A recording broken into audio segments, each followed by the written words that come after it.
My name is Beverly Brown. I'm in external communications at SAS. I handle executive communications. I was tasked with putting together a speaker training program for our top 20 spokespeople. And so for me, finding the best speech coach on the planet was absolutely critical. I've always had a lifelong dream of raising Clydesdale horses. And in my heart, kind of made a little promise to myself that when I was all grown up, I'd finally get one. Well, Bart doesn't do things in a small way. On a Friday, I stayed for the weekend. I went to Springfield, Illinois, and watched the show. And the auctioneer started to bid. I don't know what happened, but my hand went up in the air. Keith looked at me and went, "How are you going to get this home?" With no way to bring them home, so he has to buy a Ford F-350 truck while he's there. An hour later, I walked out of that dealership with the truck. And a trailer, which for Clydesdales is... It has to be 8 foot tall and it has to be 8 foot wide. Most horse trailers don't have those dimensions. We thought he was going to the Clydesdale show and getting maybe one. Got back to the show at exactly the time when the second horse I wanted to buy came up for sale. But no, he gets two Clydesdales. As we're driving, Keith goes, "So where are you going to put the horse? You live in an apartment." One stable had 2 stalls left within a mile of my apartment. We were there when he brought those horses home, and Bart was shining. That was a boyhood dream fulfilled, having those Clydesdales. And now he has 12, 13 of them. I don't know how many he has.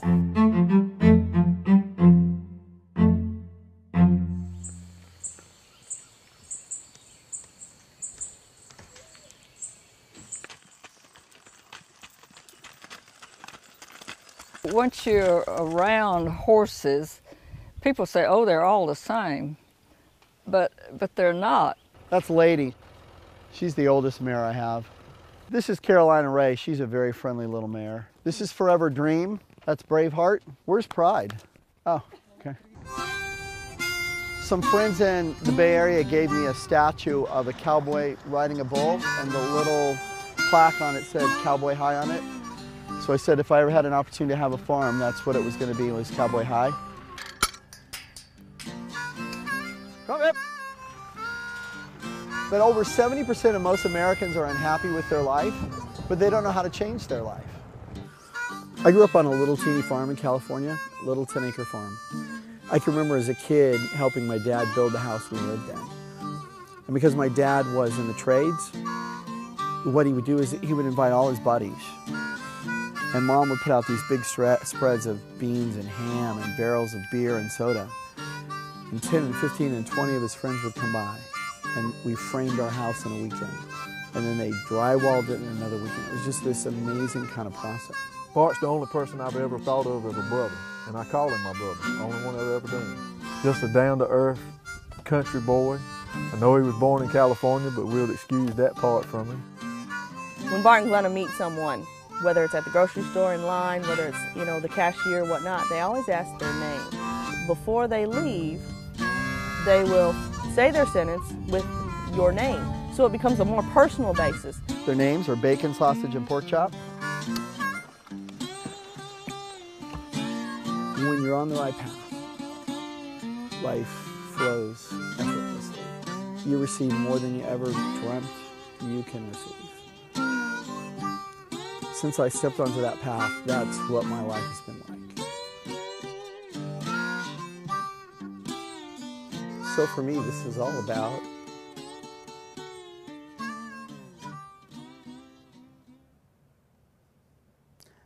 about having people not live through the pain that I feel like I've lived through.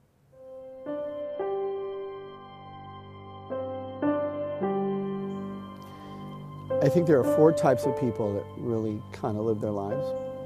Group number 1 are those people who never even want to find their purpose. You know what? They get up, they go to work, they do their thing, they're going to live and they're going to die and they're going to go from 0 to 60. It doesn't even come across their mind. The second group of people are those who seek their purpose. I mean, they sincerely want to live that out and they never find it. The third group of people are those people who find their purpose and they live it out. And whether that's changing the world in some way, whether it's being a great mom or dad, it doesn't matter. And the last group are those who seek it They find it, but they live in fear. I know that one because that's really my story.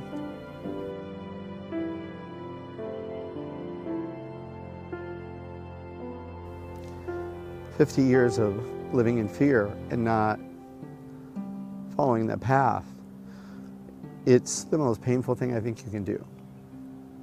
I'm hoping to help other people avoid my pain. Then the only way to do that is share my pain, share my story, live out that path, and help someone else that's on the same path."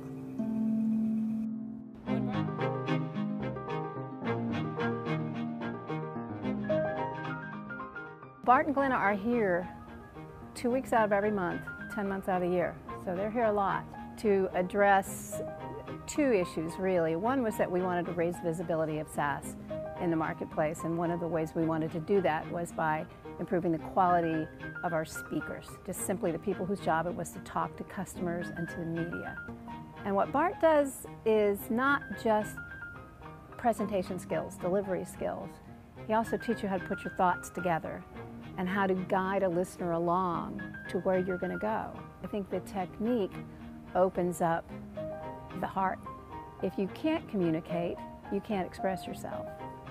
The demand for his services is extremely high. And so I found Bart through another coworker who was already working with his company. And Bart came in, he laid out a wonderful, wonderful program that would help us craft messages for our key spokespeople, make them crisp, compelling. So I took Bart's Power Speak class, and in taking his class, he has you talk about your company topic, and I work for SAS. But then he also wants you to talk about, what's your passion, talk about something that really inspires you. And there will be something in their lives that I call their point of transition. Whether it's some type of a loss, some type of a failure, or maybe it's a huge success that begins the process of transformation. And what I realized is I really want to have a bigger impact in the world even, and really start doing something that will provide a legacy. And I look at my own children and other people that are younger than me that I've touched in many ways, and I really want to carry that forward. There was a woman in class who got up and talked about an orphanage that her parents run. And when she finished, I said, "If you find any value in anything that we do, we'll donate our time to those young people in Kenya." She didn't believe us. We actually had to hunt her down. Bart does dream big. It astounds me sometimes. For example, when they went to Africa. But we got there a year later, and we saw 60 young people's lives transformed.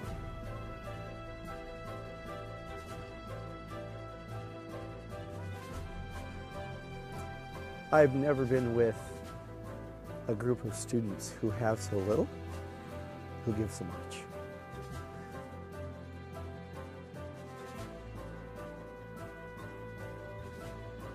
When we asked them what they wanted to do, they'd say things like, "I want to be a doctor, the attorney general." One wanted to be an American president. Their sense of achievement is not limited by where they're at. They have a philosophy that nothing's going to hold them back. My name is Brian Caratelli. I'm a personal trainer. My business is BCC Training, stands for Building Complete Champions. He's helped me expand, not only my confidence, but in my business as well. There's not a big niche for bodybuilding training, but there are a lot of people that want to do it. There are a lot of trainers that don't know how to train somebody for this, but there is a niche for it. Probably in years past, if somebody would came to say, "I want to do this," I would have said, "Man, I'm not your guy." Probably the hardest voice to turn off is the one in your head.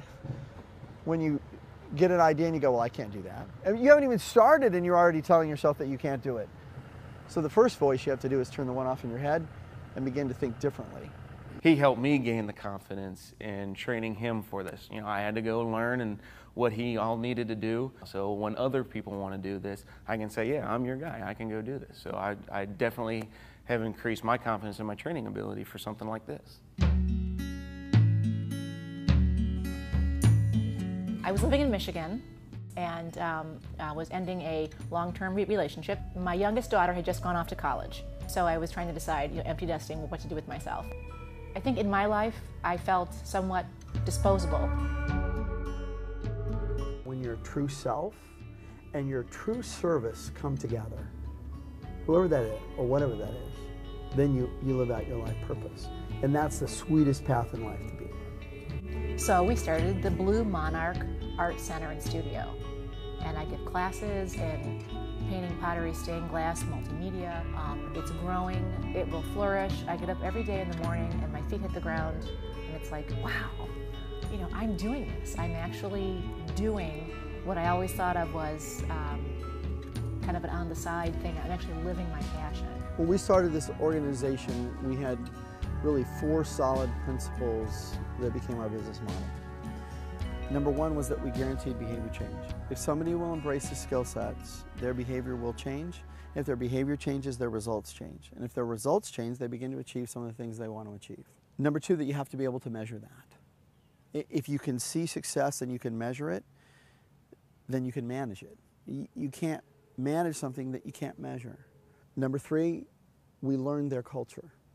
We learned their business. We learned their language. We blend their language into our training, which leads us to number 4. That creates us as a resource, someone that they can call on. So anybody that goes through our programs have us as a resource at their fingertips. My name is Linda Taylor, and I'm the Director of Career Resources for the Poole College of Management here at NC State. I'm the Associate Dean for Admissions for the Fuqua School of Business at Duke University. I'm Steve Allen. I'm Associate Dean for Graduate Programs and Research at the Poole College of Management at NC State University. I'm Connie Marthinson, co-founder of Tech Engage. It's not just about improving your communication skills, it's about changing something within you so that you can communicate. One person that I saw in particular had not really made eye contact with his students in the class. And the next thing you know, the confidence that he gained from doing some of the techniques that Bart was teaching enabled him to basically speak from the heart. I can tell you this from our experience both with the students and the faculty. Everyone benefits greatly. And I saw this in the faculty group that I worked with. We had award-winning faculty, some of the very best professors in the College of Management. Well, they were very, very good. Now they're great. With what Bart was teaching them in the session, how they are able to take what is in their heart, or what they really truly believe is right and true for them, that they are able to now take that and express it in a way that has that confidence. Everybody walks away from that experience energized with hope, with the ability to speak better and to interview better. I mean, look at me. I'm afraid of public speaking, but yet I'm talking on this video and, holding it together pretty much. You had the ability to impact change, and we feel like we're giving our students the tools that they need to be able to affect the game and change the game. I don't think we would have ever gotten to that point if Bart wasn't there facilitating the conversation. Most of us limit our thinking by maybe where we grew up, or what we perceive our intelligence to be, or maybe our educational background, or our financial background, or what our parents taught us. And we set limits on ourselves. And we let the big dreams be big dreams that belong to someone else. So the first thing they do is won't let themselves imagine the unimaginable. What is that ideal thing that you'd like to have in your life? My name is Catherine Griffin. My name is Linda Taylor. My name is Brian Caratelli. Dr. Kristen Murphy. My name is Catherine Corbett. I'm Diane Lennox. Liz Riley Hargrove. And Bart and Glenna. Glenna and Bart. Bart and Glenna have taught me how to let my life speak to others. Have helped the students let their lives speak. Have helped me let my life speak. Bart has helped me let my life speak. And that's what Bart and Glenna do.